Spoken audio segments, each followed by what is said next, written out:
Naturalmente comienzo por el agradecimiento, querido doctor Giovanni, doctor Renzo, por la invitación. Me siento muy agradecida, además porque esta es una invitación de mucha confianza, no nos conocíamos, y a quien también tengo que agradecer es a Marta Neme, una amiga común, gran profesora de Derecho Privado, y aunque no estén aquí, pues yo soy profesora y agradezco mucho a mis compañeros estudiantes que me han apoyado en la presentación. El orden de la exposición es el siguiente, pues primero una breve referencia a la noción y origen del estado de cosas inconstitucional en Colombia, su naturaleza jurídica, fundamentos, consecuencias procesales con algunos datos y finalmente algunas referencias. Pero quisiera hacer una primera indicación, y es que cuando me invitaron a un congreso de Derecho Procesal yo dije, no, esto es una cosa bastante tiesa, decir, y en esa medida y dentro de esa estructura organicé la exposición, toda vez que yo soy constitucionalista, digamos que he trabajado en la Corte Constitucional, he litigado en favor de grupos de especial protección, entonces pertenezco a los abogados, abogadas bob-marlianos, es decir, digamos que más pensando en términos de garantía de derechos de grupos vulnerables. Sobre la noción y origen tendría que decir brevemente, respondiendo a la pregunta que formulaba el doctor Samuel, que esta naturalmente es una construcción jurisprudencial, pero que no es un invento en sentido estricto colombiano. ¿Por qué? Porque tiene fundamento en las sentencias estructurales, en las structural injunctions de la jurisprudencia de los Estados Unidos, pero lo que sí es un invento es la expresión, que ahora haremos alguna referencia a quizás la explicación que pueda tener ese nombre. Se trata de una construcción jurisprudencial que responde o que reacciona a violaciones sistemáticas, graves, masivas de derechos fundamentales y que, Cifuentes precisamente señalaba, es una prueba del incumplimiento del mandato del Estado Social de Derecho con el que se califica al Estado colombiano en su Constitución. Para comprenderla tendríamos que hacer una revisión de la casuística y digamos que coincido mucho en la estructura que presentó el doctor Samuel porque creo que eso permite comprender muy bien la figura. Tendríamos que hablar de dos momentos en los que podemos identificar distintos casos. Los primeros tuvieron lugar efectivamente al principio, a partir del año 97, y eran casos que podríamos reconocer de grupos, de un grupo, un número importante de personas, pero eran grupos que no se encontraban en una situación de especial debilidad, sino frente a los cuales había una vulneración de específicos derechos fundamentales. Ese fue el caso de profesores, fue el caso de personas que solicitaban información a las entidades de seguridad social, algún caso sí de defensores de derechos humanos, y uno que me llama mucho la atención porque podríamos decir era una violación de derechos fundamentales, pero también de principios o garantías institucionales, como fue el caso del concurso de notarios, siendo declarado el estado de cosas inconstitucional porque no se habían implementado las medidas para que este procedimiento de acceder a este cargo tuviese lugar. La segunda etapa es en donde ya encontramos el perfil del estado de cosas inconstitucional que ha tomado más fuerza hasta nuestros días, y fue el caso que se declaró con ocasión de la situación de la población desplazada en Colombia. En ese momento, año 2004, eran alrededor de 5 millones de personas que se encontraban en esta situación y dio lugar a esta declaratoria. Pero también otros casos que tenían algún antecedente en los años 90 de la situación carcelaria, de nuevo situación relacionada con el acceso a la seguridad social en pensiones, y los últimos especialmente relevantes, dolorosos, delicados, el caso de la situación de niños y niñas de una población indígena en el norte del país, la población Wayuu, y el último caso que se ha declarado relacionado con los firmantes del acuerdo de paz ante la ausencia de garantías de toda índole, pero entre otras frente a su propia existencia. Estos datos y estos dos momentos permiten identificar como que la delimitación fáctica podría diferenciarse digamos que en estos dos componentes, un grupo determinado de personas con unos específicos derechos, pero la segunda responde más a violación masiva de un grupo muy importante de personas, pero no de un conjunto de derechos, sino, a decir verdad, de casi la totalidad de los derechos que son predicables de ellas. Y en este orden de ideas, efectivamente, en la sentencia más importante que, digamos que de esta segunda época, la que inició esta construcción, se precisaron como criterios de identificación de cuándo existe un estado de cosas inconstitucional, a decir verdad, los que ya se mencionaron hace un rato, pero que también el doctor Guayacán trajo a cuento con respecto a las sentencias estructurales. Violación masiva, omisión de las autoridades de obligaciones, prácticas inconstitucionales en el sentido de que para acceder a derechos había que hacer cosas que no estaban en el ordenamiento jurídico, barreras, y en ese sentido, pues la necesidad de adoptar medidas para superar esas barreras, de apelar y reclamar la intervención de las autoridades y de evitar, por supuesto, la congestión judicial, dado que eran muchas personas las que se encontraban en esa situación. Sin embargo, aquí haciendo el ejercicio de rigor y de jurídico, entonces indagué, bueno, siendo una construcción jurisprudencial, bueno, pero exactamente qué es desde el punto de vista de su naturaleza jurídica. Y aquí encontré como 6, o digamos que logré disecar 6 elementos que digamos que no son cerrados uno de otro, pero que permiten alguna claridad. En primer lugar, se trata de una declaración judicial, pensando en términos de los procesalistas, una sentencia, o en este caso digamos que es un procedimiento que da lugar a una declaración judicial, que comporta adicionalmente medidas constitutivas de amparo de derechos fundamentales. Y al decir de derechos fundamentales volvemos a una categoría que digamos que puede tener muchas significaciones, pero aquí de algún modo es bastante clásica en el sentido de hablar de derechos subjetivos, de derechos de particular importancia, pero derechos subjetivos. Es declaración porque responde a una realidad social, es decir, ¿qué es lo que declara? Hay una realidad social, vamos que muy fácil de observar. Y puede ser declarada de oficio, pero también encontramos casos en donde después de que la figura apareció, las partes interesadas que interponían una tutela la solicitaban como parte de las declaraciones que esperaban por parte de los jueces. Ahora bien, es una declaración excepcional y además es una declaración que aparece en los casos suficientemente probada. Y no es una declaración que venga de sopetón, es decir, de un momento a otro ya se inicia el proceso y se declara el estado constitucional, sino que le anteceden otros procesos de tutela en las que situaciones fácticas como las que aquí se destacan ya se venían advirtiendo. Y aquí vendría la explicación del nombre. Es un tipo de control de constitucionalidad y en esto retomo dos figuras, Manuel José Cepeda, un gran constitucionalista, entonces digamos que el magistrado que dictó la sentencia de desplazados, y el profesor Milton Jiménez. No es un juicio jurídico, no es un juicio sobre una norma, sino es un juicio sobre una realidad. Y en este sentido, siguiendo a Jiménez, se homologa el análisis ¿qué es lo que hace el juez? Juzga la inconstitucionalidad, no de una disposición jurídica, sino de un hecho, y de ahí viene la declaración. Son sentencias, ya lo decíamos hace un momento, constitutivas, y reitero la idea, es un amparo colectivo, pero de derechos fundamentales subjetivos, es decir, reconocibles en las personas individualmente consideradas. Y es una sentencia, por supuesto, compleja, constitutiva, con órdenes y medidas complejas, órdenes de distinta naturaleza, de efectividad, respeto al Estado social, pero también con unas medidas de seguimiento que entre nosotros siguen siendo muy relevantes, precisamente por la complejidad de lo que se ordena en la decisión.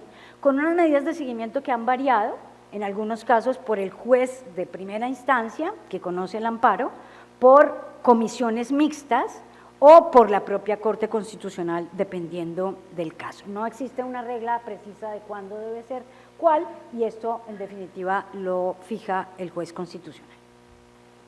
Y es un tipo de sentencia que en definitiva siempre es estructural. El punto aquí sería precisar, no toda sentencia estructural da lugar a una declaratoria de estado de cosas inconstitucional, pero todo estado de cosas inconstitucional comporta una sentencia estructural. Fundamentos jurídicos. Con relación a los fundamentos jurídicos, y esto es como buscar la racionalidad, porque lo vieron en el título, bueno, esta es una locura, esta es una extravagancia procesal, o esto tiene racionalidad. Y buscando los fundamentos jurídicos, pues los encontramos, los sustanciales son muy fáciles. La importancia de la defensa, digamos el imperativo de la defensa de los derechos fundamentales o de los derechos humanos, qué decir ante la gravedad de violación que en estos casos se advierte. Y esto también tiene fundamento en el valor normativo de la Constitución, que para los constitucionalistas tiene un enorme significado. O sea, yo soy una cacatúa, soy una señora antigua, entonces a mí me tocó la época en la que Constitución era un cuento. Sí, pues sí, hablan de Constitución, pero pues eso no es norma jurídica, no. Ahora es una norma jurídica y eso le da mucho poder a lo que en la Constitución se declara, entre ellas los derechos. También es decir, tiene fundamento en la igualdad. Toda vez que si se encuentra que hay una vulneración de algunos reclamantes que se puede predicar en otros muchos casos, tiene sentido que la declaración o la decisión del juez constitucional cubra a todas las personas que se encuentran en una situación semejante. También da cuenta de la función que debe cumplir un juez constitucional a partir de lo establecido en la Constitución y finalmente, y aquí tendría que decir, superemos la lógica de la separación de poderes. Estamos más bien dentro de una construcción de colaboración armónica porque el Estado es único, las funciones son variadas, pero todas deben confluir en la realización de los fines del Estado. En cuanto a los fundamentos procesales, ahí las cosas ya se ponen un poco más duras y pues por eso comenzamos con estas formulaciones de la doctrina, pues una construcción extrasistémica, pero de manera un poco más suave, se señala, se trata de una decisión, digamos que basada en la discrecionalidad judicial razonada. Pero hay, eso sí, dos elementos del derecho procesal que resultan claros y de los que esta declaración da cuenta, y es, digamos que la acumulación de procesos y la economía procesal. Pensando en eso, como en la preocupación cuadriculada procesal, prejuicio de mi parte, he hecho mano de como cuáles son las consecuencias que en esta faceta o en esta área del derecho tiene el estado de cosas inconstitucional, y sigo aquí, aparece muy pequeñito, una tesis doctoral muy seria de una procesalista muy seria, que la fórmula, digamos que ha planteado sus análisis sobre la materia, Blanca Cárdenas, y allí pone de presente como interrogantes, uno de ellos usted lo planteaba, doctor Samuel, se trata desde el punto de vista de la competencia de una atribución que el juez constitucional ha adoptado para sí y que expresamente le ha negado a los jueces de instancia. Uno diría, tiene bastante sentido por unidad de jurisdictio, pero lo cierto es que, digamos que en eso somos un poco arrogantes y centralistas, porque el juez de base, el juez de instancia, de pronto podría tener mejor conocimiento de la realidad, de las distintas realidades que afrontan las personas en términos de violación sistemática de derechos. Desde el punto de vista de las partes, pues sí, digamos que desde el punto de vista de la legitimación por activa, pues unas personas presentan la tutela y el juez constitucional le da alcance a todas las personas que se encuentran en la misma condición, de allí la figura del efecto intercomunes. Pero lo más crazy, es decir, lo más preocupante desde el punto de vista procesal, es que la decisión puede vincular en sus órdenes no solamente a las partes que participaron en el juicio, sino a otras partes que estén vinculadas con medidas o actuaciones que resulten necesarias para enfrentar el estado de cosas inconstitucional. En cuanto al objeto protegido, pues no solamente se protegen los derechos que fueron reclamados, sino todos aquellos que se encuentren vulnerados según las observaciones y consideraciones del caso. El alcance de las órdenes también sobrepasa la naturaleza de la acción de tutela donde tiene origen esta decisión, porque se adoptan decisiones preventivas, ejecutivas, pero también reparadoras. Y aquí es donde aparece la lógica de que a través de estas decisiones, en los más de los casos, se ordena adoptar medidas de política pública. Y desde el punto de vista del debido proceso, la seguridad jurídica y la cosa juzgada, pues lo cierto es que sí plantea muchos interrogantes en la medida en que, pues a decir verdad, la declaratoria no cierra el caso, sino que en algún momento en estas discusiones algo de esa naturaleza se comentó, no cierra el caso, sino que lo abre. Es decir, es el punto de partida de una serie de actuaciones que ya de allí en adelante se deben adelantar a los efectos de eliminar las causas que han dado lugar a la declaratoria. Y en ese orden de ideas, es decir, pues no se puede decir que hay cosa juzgada, de algún modo, digamos que no se admitiría ese razonamiento ni siquiera cuando se levanta el estado de cosas inconstitucional, porque aunque se pueda levantar a través de una declaración de la Corte Constitucional, lo cierto es que ha habido casos en donde se levanta y luego se vuelve a declarar. Es decir, esto es un desorden. Digo, no tanto, es decir, un poco, me pongo, digamos, la camisa cuadriculada, pero llego a la conclusión a través de unos datos, de unas referencias, digamos que en términos de números, que es extravagante, Manon Tropo. ¿En qué sentido? Desde el punto de vista es decir, ¿por qué se involucra tanta gente? Pues lo cierto es que encontramos, en términos numéricos, de los 8 casos que analizamos, encontramos un buen número de casos en donde la acumulación es muy relevante, es decir, el juez realmente no se está inventando ni está vinculando a personas que no han hecho, en todos los casos, parte del proceso. Desde el punto de vista de los sujetos, pues lo cierto es que en algunos casos, los primeros casos a mí se me parecía que era como un poco too much la declaración, pero en los últimos está claro que estamos hablando de una gran mayoría de decisiones que involucran sujetos de especial protección, es decir, personas para las que el Estado no ha existido y de las que no se puede hablar de que hay una violación de un par de derechos, es que sencillamente no han tenido derechos. Y otro tanto en lo que hace a quién se dirige. Uno dice, bueno, pero se está metiendo con el legislador. Sí, en algunas oportunidades hay un porcentaje importante donde se dan órdenes al legislador, pero en otros casos se dan órdenes al resto de las autoridades del Estado, sencillamente para que cumplan la Constitución y la ley.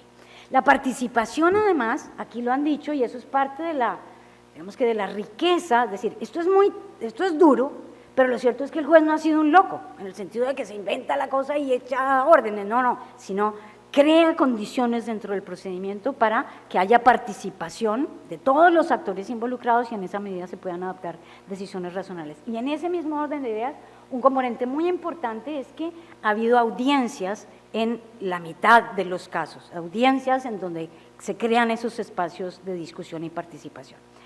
El origen, fíjense que el origen tampoco es una cosa que se haya inventado sobre la Corte Constitucional, un porcentaje mayor incluso de casos han estado antecedidos de la solicitud de las partes interesadas, y fíjense la otra gráfica del tiempo, es decir, uno dice, bueno, está en esta locura, pues resulta que han sido tiempos razonables, qué decir, en atención a la seriedad de los casos. Y desde el punto de vista probatorio tampoco ha sido una locura, porque encontramos muchos elementos en todos estos casos en donde hay un propósito serio por parte del juez constitucional de reconocer, es decir, de tener las pruebas suficientes para saber realmente estamos ante una situación que amerita una decisión de esta naturaleza. Y en razón a lo anterior, consistente con la declaración, pues las órdenes son de variada, digamos que muchas en todos los casos, y de variada naturaleza, pero en donde sobresalen las obligaciones de resultado, es decir, es un propósito no solamente de sacar una bandera y que todos lloremos, sino de que alguien haga algo para que la situación, para enfrentar la situación. Bueno, salto, y en definitiva quiero destacar esto último antes de llegar a la conclusión, en el sentido de, oiga, hay mucha colaboración armónica, hay una idea de que el Estado, desde que el Estado, de la realización de los fines del Estado debemos participar todas las autoridades, y en ese orden de ideas, utilizo una expresión coloquial, el juez se mete en el rancho de otras autoridades, no, sencillamente altera la agenda, dice, usted no le ha dado importancia a eso, désela, pero ¿cuál es la orden específica? ¿Qué es lo que tiene que hacer en concreto? Defínalo usted en el marco de sus competencias. Por consiguiente, la conclusión, podríamos decir lo siguiente. Entonces, ¿es un visible desconocimiento del principio de legalidad procesal? No tanto. Pero, ¿qué es lo que sobre todo da cuenta el estado de cosas inconstitucional? Algo que a mí me ha llamado la atención aquí, no se ha dicho mucho, enhorabuena, y es el déficit democrático de estas decisiones. Digo, ¿pero cuál democracia? Ustedes han hablado de que hay un poco de normas que se han propuesto y los legisladores, el peruano y el colombiano, no han adoptado las decisiones. ¿Por qué? porque no hay ni representación ni democracia. ¿El estado de cosas inconstitucional es una medida ideal? Claro que no. Es una decisión desesperada. ¿Pero de qué? De un juez, de unos jueces que a trancas y a muchas, con enormes dificultades y con los riesgos que suponen estas decisiones, se están apersonando de aquello que no han hecho los legisladores. Y por consiguiente, es ante todo una alerta de las disfuncionalidades del Estado constitucional, pero con la sensibilidad de no decir, nosotros no podemos hacer nada, sino vamos a empujar para que se den las transformaciones de que el Estado, el discurso del Estado constitucional llegue a todas las personas, que decir, las más vulnerables. Muchas gracias.